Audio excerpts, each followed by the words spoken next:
Hello everyone, this is Nikita. Welcome to Nikita बायोवर्ल्ड।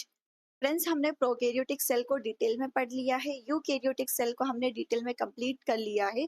अब आज बारी है इन दोनों सेल के मेजर जो डिफरेंसेस है। वैसे तो हमने थोड़े थोड़े सबको कवर कर लिए, बट एक टैबुलर फॉर्म में हम इन दोनों के बीच के जो भी डिफरेंसेस है उनको एक जगह पर कंप्लीट कर लेते हैं। तो प्रोकैरियोटिक सेल, जैसे आपने अगर प्रीवियस लेक्चर्स देखे होंगे तो अभी तक ये समझ आ चुका होगा आपको कि प्रोकैरियोटिक सेल क्या होती है, यूकैरियोटिक सेल क्या होती है। फिर भी हम स्टार्टिंग से एक बार देख लेते हैं। प्रोकैरियोटिक सेल में जो प्रो लिखा है इसका मतलब होता है प्रिमिटिव, यानी कि पुराना या ओल्ड। कैरियोटिक में यहाँ पर क्या वर्ड आ रहा है, कैरियन। तो कैरियन का मतलब क्या होता है, न्यूक्लियस। यानी कि ऐसी सेल जिसके पास में कैसा न्यूक्लियस प्रेजेंट है, प्रिमिटिव न्यूक्लियस प्रेजेंट है, जिसके पास में न्यूक्लियर मेम्ब्रेन नहीं होती है। ऐसी सेल को हम क्या कहते हैं, प्रोकैरियोटिक। जैसे कि आपको यहाँ स्ट्रक्चर में दिखाई दे रही है, ये एक बैक्टीरियल सेल, ये एक प्रोकैरियोटिक सेल है। यूकैरियोटिक में ये जो यू वर्ड आपको लिखा हुआ दिखाई दे रहा है, इसका मीनिंग क्या होता है, ट्रू।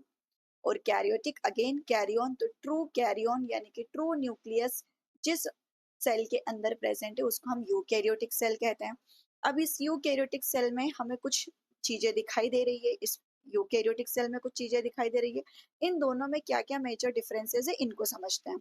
सबसे पहली बात, जैसे इसके नाम से ही क्लियर है, अभी हमने देखा जो जो प्रोकैरियोटिक सेल होती है इसके अंदर हमें कोई न्यूक्लियस नहीं मिलता है, नो वेल डिफाइंड न्यूक्लियस। अब हम एक एक करके लिखते हैं इनको, नो वेल डिफाइंड न्यूक्लियस। लेकिन अगर हम बात करें यूकैरियोटिक सेल के केस में, well organised well defined nucleus हमें यहाँ पर मिलता है, यानी कि सुविकसित केंद्रक पाया जाता है, न्यूक्लियस प्रेजेंट। अगर न्यूक्लियस नहीं है तो नो न्यूक्लियर मेम्ब्रेन, यहाँ पर कोई न्यूक्लियर मेम्ब्रेन नहीं होती है, केंद्रक झिल्ली अनुपस्थित। जबकि यहाँ पर हमें डबल लेयर मिलती है, न्यूक्लियस के ऊपर जो मेम्ब्रेन होती है वो न्यूक्लियर मेम्ब्रेन कहलाती है। कितनी होती है, डबल होती है, दो होती है न्यूक्लियर मेम्ब्रेन प्रेजेंट। अब न्यूक्लियस का काम क्या होता है, न्यूक्लियस के अंदर पाया जाता है हमारा जेनेटिक मटेरियल, हमारा डीएनए, हमारे क्रोमोसोम्स। लेकिन प्रोकैरियोट्स में क्योंकि न्यूक्लियर मेम्ब्रेन है नहीं, तो इसका जो न्यूक्लियस के अंदर का जो मटेरियल होता है, न्यूक्लियर मटेरियल यानी कि इसका डीएनए, इसके पास जो डीएनए होता है वो कैसा होता है, double stranded and circular DNA, double stranded circular. जबकि हमारे पास जो डीएनए होता है वो कैसा होता है, डबल स्ट्रैंडेड तो होता है, डबल स्ट्रैंडेड एंड लीनियर। ने देखा होगा जो हमारा जेनेटिक मटेरियल होता है कुछ ऐसा होता है, जबकि इस प्रोकैरियोटिक सेल का आप जेनेटिक मटेरियल देखेंगे तो वो कैसा होता है, हमें ऐसा दिखाई देता है। कॉइल्ड तो होता ही है, बट ये डबल लेयर्ड होता है, दो लेयर से मिलकर के बना होता है। अब जिस जगह पर इसका जेनेटिक मटेरियल प्रेजेंट होता है उस रीजन को हम क्या कहते हैं, न्यूक्लियोइड कहते हैं।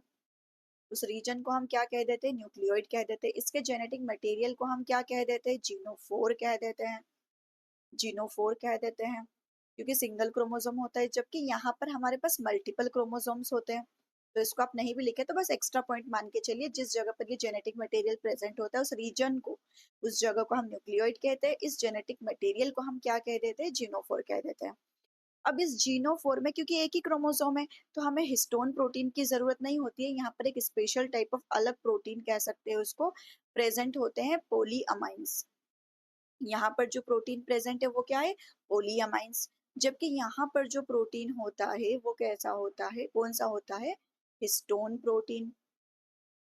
यहाँ पर हिस्टोन प्रोटीन नहीं होता प्रोकैरियोट्स के केस में। यूकैरियोट्स में हमारे पास कौन सा प्रोटीन होता है, हिस्टोन प्रोटीन, जो कि हमारे इस डीएनए को बांधने का, बाइंड करने का काम करता है।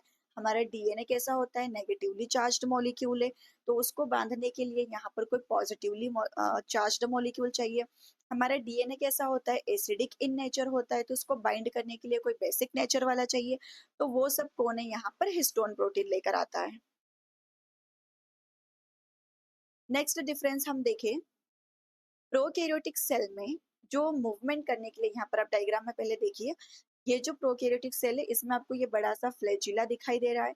तो इनका जो फ्लैजिला होता है, फ्लैजिला किस से बना हुआ होता है, एक प्रोटीन से। उस प्रोटीन का नाम क्या है, फ्लैजिलिन प्रोटीन। यहाँ पर जो चलने के लिए, मूवमेंट करने के लिए जो लोकोमोटरी ऑर्गन है वो क्या है? फ्लैजिला। और किससे बना है? फ्लैजिलिन प्रोटीन से। लेकिन यहाँ पर जो लोकोमोटरी ऑर्गन होगा फ्लैजिला, वो किससे बना होगा? ट्यूब्यूलिन प्रोटीन से। ट्यूब्यूलिन प्रोटीन से बना होगा। जो प्रोकैरियोटिक सेल का साइज होता है वो हमने देखा था 1 टू 2 माइक्रोमीटर होता है, लेकिन यूकैरियोटिक सेल में इसका जो साइज होता है ये 10 टू 12 माइक्रोमीटर्स तक हो सकता है, यानी कि ये बड़ी होती है जो यूकैरियोटिक सेल होती है। अब अगर प्रोकैरियोटिक सेल का साइज छोटा है तो ये कैसे डिवीजन करती होगी? रैपिड डिवीजन, यानी कि इसको बहुत कम समय लगता है डिवीजन करने के लिए, लेकिन इसको as compared to prokaryotic cell more time लगता है, more time to divide. Generally एक यूकेरियोटिक सेल में जो एनिमल सेल होती है उसको डिवाइड होने में 24 आवर्स का टाइम लगता है। वहीं अगर हम किसी बैक्टीरियल सेल को देख ले तो बैक्टीरियल सेल 20 मिनट्स के अराउंड क्या कर लेती है? अपने आप को डिवाइड कर लेती है, क्योंकि उसका सेल का जो साइज है वो काफी छोटा है। इसके अलावा आपको यहाँ पर दिखाई दे रहा होगा ये जो प्रोकैरियोटिक सेल है इसमें कई सारी ऊपर मेम्ब्रेन्स पाई जाती है। सेल वॉल होती है, ग्लाइकोकैलिक्स होता है, सेल मेम्ब्रेन होती है। यूकैरियोटिक सेल के अंदर भी हमें कुछ मेम्ब्रेन्स दिखाई देती है। तो सेल मेम्ब्रेन तो दोनों जगह पर कॉमन है, लेकिन जो सेल वॉल होती है इन केस ऑफ प्रोकैरियोट्स ये किसकी बनी होती है? पेप्टिडोग्लाइकन की बनी होती है। पेप्टिडोग्लाइकन की बनी हुई होती है, जैसे कि बैक्टीरियाज में, यू बैक्टीरियाज में पेप्टिडोग्लाइकन की होती है। यही हम यूकैरियोटिक सेल में देखें तो यहाँ पर बहुत सारे अलग अलग टाइप की चीजों से सेल वॉल बनी हुई हो सकती है, यानी कि यहाँ पर सिलिका से बनी हो सकती है। सेल्यूलोज की तो होती है प्लांट के अंदर, तो प्लांट मतलब सेल्यूलोज से बनी हुई हो सकती है। इसके अलावा पेप्टीन से बनी हुई हो सकती है, कुछ शुगर से मिलकर के बनी हुई हो सकती है। इसके अलावा जैसे हमने एल्गी में क्या देखा है? शुगर्स होती है, पेक्टिन होता है, सेल्यूलोज होता है। इसके अलावा अगर हम फंगस की सेल वॉल देखें तो काइटिन से बनी हुई होती है। मतलब यूकैरियोट में जो सेल वॉल होती है वो इन सारे मटेरियल से बनी हुई हो सकती है। प्रोकैरियोट्स में पेप्टिडोग्लाइकन की बनी हुई होती है। स्यूडोम्यूरिन भी होता है इन केस ऑफ हम आर्कीबैक्टीरियाज की बात करें। तो यहाँ पर हमने देखा कि सेल वॉल में भी डिफरेंस है। इसके अलावा हमने 70S और 80S राइबोसोम की बात की थी। तो यहाँ पर जो राइबोसोम का टाइप होता है प्रोकैरियोट के केस में कैसा होता है? 70S type. जबकि यहाँ पर बोथ टाइप्स मिलते हैं, 70S टाइप भी होता है, 80S टाइप भी होता है। 70S यूकैरियोट्स में हाँ होता है। किनमें होता है? माइटोकॉन्ड्रिया के अंदर भी अपना खुद का राइबोसोम होता है। आगे जब हम सेल ऑर्गेनेल्स पढ़ेंगे तो इस चीज को समझेंगे कि माइटोकॉन्ड्रिया के अंदर भी राइबोसोम प्रेजेंट है, वो कैसे। तो माइटोकॉन्ड्रिया और जो हमारा क्लोरोप्लास्ट होता है जो कि प्लांट्स के अंदर पाया जाता है, इन दोनों में 70S राइबोसोम होता है। और जो यूकैरियोटिक सेल का जो न्यूक्लियस होता है इससे एंडोप्लाज्मिक रेटिकुलम निकल रही होती है। ये एंडोप्लाज्मिक रेटिकुलम, इस एंडोप्लाज्मिक रेटिकुलम के ऊपर भी जो राइबोसोम पाए जाते हैं वो भी 80S होते हैं। और यहाँ पर साइटोप्लाज्म में जो फ्री राइबोसोम पाए जाते हैं वो भी कैसे होते हैं? 80S होते हैं। यानी कि यूकैरियोट के केस में 70S 80S दोनों पाए जाते हैं। अगर आपको एस का मीनिंग जानना है तो आप प्रीवियस वीडियो देखिएगा जहां पर मैंने प्रोकैरियोटिक सेल को जब समझाया था तो इस 80S 70S का क्या मीनिंग होता है इस बात को समझाया है। आई होप आपको प्रोकैरियोटिक यूकैरियोटिक दोनों में बहुत सारे डिफरेंसेस क्लियर हो गए होंगे। अब जैसे कि हमने देखा था यूकैरियोटिक सेल के अंदर बहुत सारी सेल्स आती है। जैसे प्रोटिस्टा भी क्या है? यूकैरियोट है। फंजाई भी यूकैरियोट है। प्लांटी और एनिमेलिया भी यूकैरियोट है। तो अब इन सब में भी कई सारे डिफरेंसेस होते हैं, लेकिन हम मेनली किन दोनों में डिफरेंस देख रहे हैं? प्लांटी और एनिमेलिया, यानी कि प्लांट सेल और एनिमल सेल, इन दोनों में भी यूकैरियोट होते हुए भी क्या क्या डिफरेंसेस होते हैं। तो जैसे आप पहले देख पा रहे हो प्लांट सेल, प्लांट सेल में ये जो इतना बड़ा सा सेंटर में आपको प्रेजेंट दिखाई दे रहा है इसको हम कहते हैं वैक्यूल। तो यहाँ पर सेंट्रली प्लेस्ड वैक्यूल होती है इन केस ऑफ प्लांट। लेकिन वहीं हम जंतु कोशिका एनिमल सेल की बात करें तो नो वैक्यूल। और अगर वैक्यूल होगी भी तो कैसी होगी? स्मॉल इन साइज, बहुत ज्यादा छोटी होगी साइज में। अगर हम बात करें प्लांट सेल में ही एक एक्स्ट्रा स्ट्रक्चर होता है जिसको हम कहते हैं, जो आपको यहाँ पर ग्रीन कलर से सॉरी इसके क्लोरोप्लास्ट के पहले हम इसके सेल वॉल की बात कर लेते हैं। ये जो ग्रीन कलर का बाहर का आपको स्ट्रक्चर दिखाई दे रहा है ये क्या है? इसकी सेल वॉल। यहाँ पर सेल वॉल प्रेजेंट होती है, लेकिन जो हम एनिमल सेल की बात करें यहाँ पर सेल वॉल एब्सेंट होती है। यहाँ सेल वॉल बनी किसकी होती है? सेल्यूलोज की बनी हुई होती है। तो यहाँ पर सेल वॉल प्रेजेंट है, यहाँ पर सेल वॉल एब्सेंट है। अब जब हम सेल वॉल के अंदर गए, सेल मेम्ब्रेन मिली, सेल मेम्ब्रेन दोनों में प्रेजेंट है, फिर हम सेल मेम्ब्रेन के अंदर गए तो कुछ ऑर्गेनेल्स की बात आती है, कुछ कोशिकांगों की। तो यहाँ पर आपको जो ये ग्रीन कलर का दिखाई दे रहा है, ये क्लोरोप्लास्ट है। तो in case of plant cell chloroplast present होता है, क्योंकि प्लांट को फोटोसिंथेसिस करनी होती है, क्लोरोफिल की जरूरत होती है, लेकिन हमें क्लोरोप्लास्ट की यानी कि एनिमल सेल को क्लोरोप्लास्ट की कोई जरूरत नहीं है, इसलिए हमारे अंदर क्लोरोप्लास्ट एब्सेंट होता है।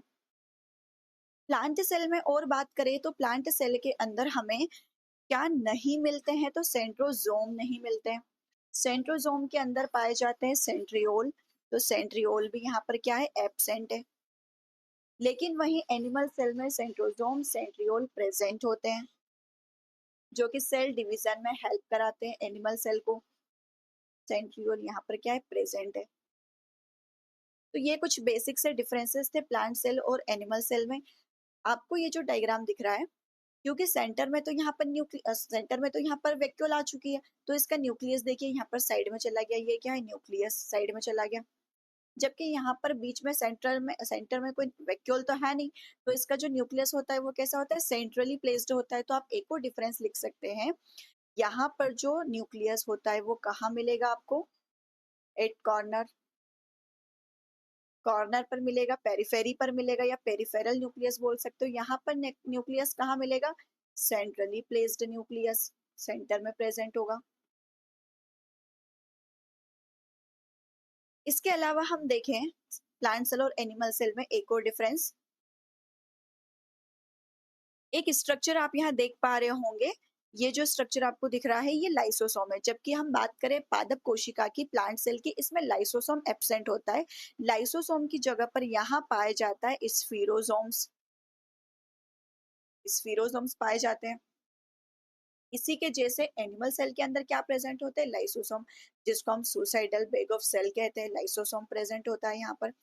इन सारे ऑर्गेनेल्स का क्या फंक्शन होता है, ये सब कुछ हम देखेंगे बस इसके बाद वाले वीडियो में, जहां पर हम एंडोमेम्ब्रेन सिस्टम, सारे ऑर्गेनेल्स, इन सब की बात कर रहे होंगे।